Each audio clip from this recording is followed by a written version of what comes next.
Welcome to voice of Ranjana. இன்றைக்கு எனக்கு pudding செய்ய வேணும் என்று ஆசையாக இருந்தது. அதனால் நான் இன்றைக்கி புடிங் செய்கிறேன். இந்த புடிங் செய்கிறதுக்கு 250 கிராம் சர்க்கரை போதுமானது.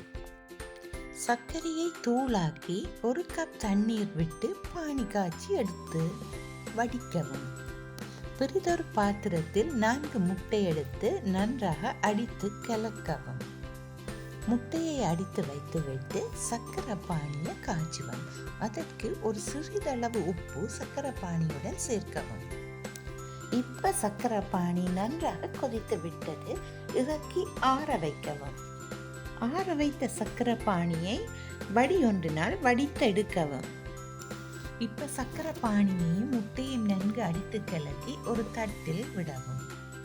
இப்போ ஒரு மூடியுள்ள பாத்திரத்தில் தண்ணீர் எடுத்து அதற்குள்ள ஒரு சிறிய திருகனை ஒன்று வைத்து இந்த தட்டை வைக்கவும். ஸ்டீம் பண்ணுறதுக்கு ஸ்டீமர் எடுக்கலாம், அல்லது வேறு பாத்திரமாக இருந்தாலும் மூடியுள்ள பாத்திரம் என்றால் நன்று. இப்போ பாருங்க, நாங்கள் ஸ்டீம் பண்ணி எடுத்த புடிங் நாங்கள் இன்னொரு தட்டில் ஆற விட்டமின் போட்டு வெட்டி காட்டியுள்ளேன். சர்க்கரையும் முட்டையும் மாத்திரமே சேர்த்த புளி. நீங்களும் உங்கள் வீட்டில் செய்து பாருங்கள், இப்படி எவ்வளவு சுவையானது என்று. மீண்டும் ஒரு வீடியோவில் சந்திக்கும் வரை நன்றி.